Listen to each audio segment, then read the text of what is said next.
I was the biological daughter of the Stone family. With my gossip tracking system, I played the part of a meek, obedient girl on the surface, but underneath, I would strike hard when it counted. What I didn't realize was that someone could hear my every thought. Even if you're our biological sister, Alicia is the only one we truly acknowledge. You need to understand your place, said my brothers. I must have broken a deal with the devil in a past life to end up in the Stone family this time, I figured. My brothers stopped dead in their tracks. Alice is obedient, sensible, and loves everyone in this family. Don't stir up drama by trying to compete for attention. I couldn't help but think, well, she's sensible enough to ruin everyone's lives and loves you all to the point of making me nauseous. The brothers looked dumbfounded. Chapter 1. You are finally home. I acquired a gossip tracking system that informed me the world I lived in was actually a book. And I was the tragic side character, doomed to have the most miserable fate. The protagonist was Alicia Stone, a fake heiress showered with unconditional love by the Stone family. After rereading countless times about the Stone family's ridiculously irrational decisions and my own string of misfortunes, I made up my mind. I would stop hoping for familial love, respect their inevitable bankruptcy, and play along with the plot. The Stone family adored their fake heiress and looked down on me, their real one, who had been meekly surviving outside their home all these years. Sure enough, the moment I stepped into their house, I was barely through the door when my 3 brothers stood in my way. Even if you're our biological sister, Alicia is the only one we truly acknowledge. You need to understand your place and not covet things that don't belong to you. Even if you're our biological sister, Alicia is the only one we truly acknowledge. You need to understand your place. Before they could finish their sentence, they suddenly looked at me as if they had seen a ghost.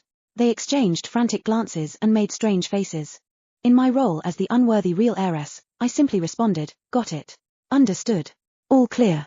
But inwardly, I couldn't help thinking, please, I've heard this lousy line so many times I could recite it in my sleep. If you don't respect me, it's fine. It's not like I'm desperate to be here. Do you think I have some death wish, walking into this mess willingly? Seriously, you lot are unbelievable. You wouldn't agree to let me stay away, but now that I'm here, you're unhappy about it. My 3rd brother, Harvey Stone, raised an eyebrow at me with a mocking expression. He said, some people really need to stop pretending while secretly sabotaging Alicia behind the scenes. Oh, my temper's flaring up again. Serves this sharp-tongued jerk right if he ends up losing everything, even his dignity, I said inwardly. His scowl deepened as he suddenly grabbed my shoulder with surprising force. Harvey, are you asking for trouble? Is this how you treat your sister? A middle-aged man's stern voice sounded behind us. Eunice, a graceful middle-aged woman rushed toward me and wrapped me in a tight embrace. My precious daughter, you're finally home. I glanced at them and thought smugly, my parents are actually pretty good-looking. No wonder I inherited their stunning genes. The woman holding me stiffened slightly. Her gaze flitted between her silent sons and me before she hesitantly said, Eunice, I made soup for you. Let's go home and have dinner. My father, Thomas Stone, chimed in, I told these useless boys to bring you inside, but here you are, still standing outside.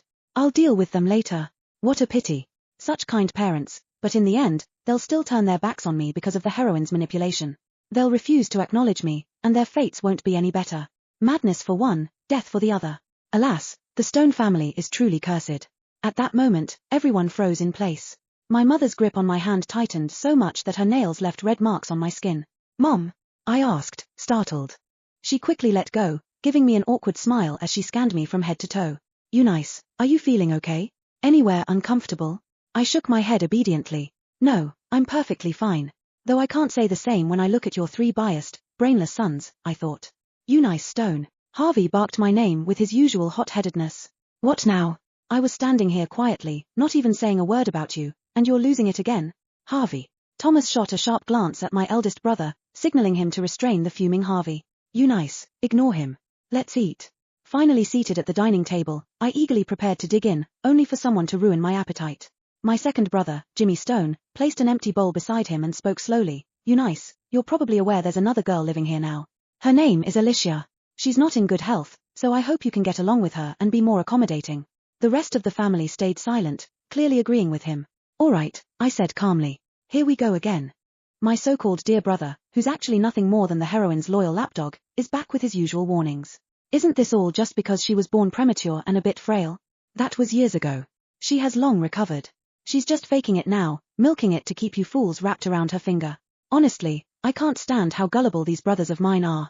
Before I could mentally rant any further, a light, sweet voice drifted down the staircase. Dad, Mom, guys. Like clockwork, my parents and brothers stood up, as if the family's little princess had descended from heaven itself. My mother, Natalie Stone, glanced anxiously between me and Alicia, as if worried I would fail to get along with the fake heiress. Outwardly, I stayed as composed and serene as ever, but in my head, I had a soundtrack playing just for her grand entrance. Here she comes, strutting toward us with the cheerful stride of someone about to bring ruin and chaos to this household. Chapter 2. She tried to hurt me in secret. Alicia noticed the unusually tense atmosphere downstairs and smiled faintly, moving in as if to hug me. So, this is my little sister. Welcome home, she said warmly, her tone light and cheerful. As she spoke, she flitted toward me like a butterfly, aiming to throw herself into my arms. Instinctively, I sidestepped. Good thing I moved fast, I thought. If I hadn't dodged, that needle in her hand would have ended up in me. And knowing myself, I'd have reacted without thinking and shoved her back. Then, the family would have accused me of bullying her over my so-called grudge about our backgrounds. That would have sealed my fate, setting the stage for me to be kicked out of this house down the road. Such a schemer. She must have been some devious old hag reincarnated in her past life. Alicia froze mid-pounce, her expression briefly stuck in an awkward grimace before she lost her balance and fell on the dining table. A mess of soup and drinks spilled all over her, soaking her from head to toe. Drenched and visibly shaken, she shot me a pitiful look and doubled down, her voice trembling as she played the part to perfection. Eunice, do you hate me? Is it because I took your place? I understand, I really do. You have every right to resent me. But I love Mom, Dad, and our brothers so much. I don't want to leave them. Please don't make me go. For a moment, everyone stood there in stunned silence, unsure of what had just happened. But sure enough, someone fell for her act.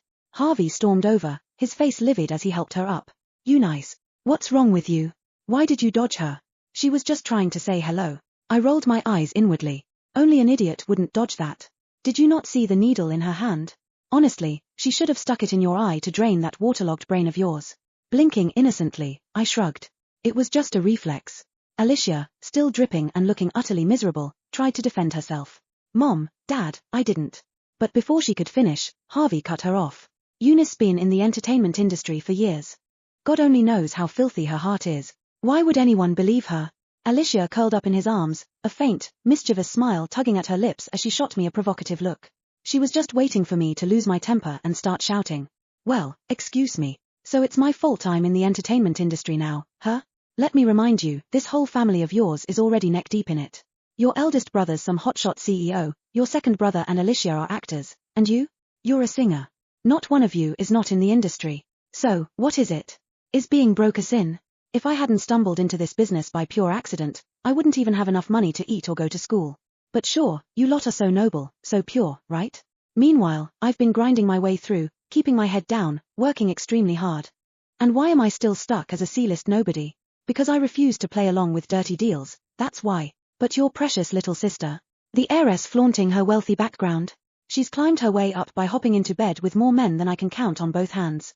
And yet, you fools still treat her like some pure, untouchable treasure. You're talking nonsense. Before the perpetually hot-headed Harvey could react, someone else cut in. Alicia's face flushed red as she jabbed a trembling finger at me, practically yelling, "You are talking nonsense." Huh. I blinked, taken aback. What did I even say? Heaven as my witness, I hadn't said a single word out loud. Sure, I might have been silently roasting them in my head, but I swear my lips never moved.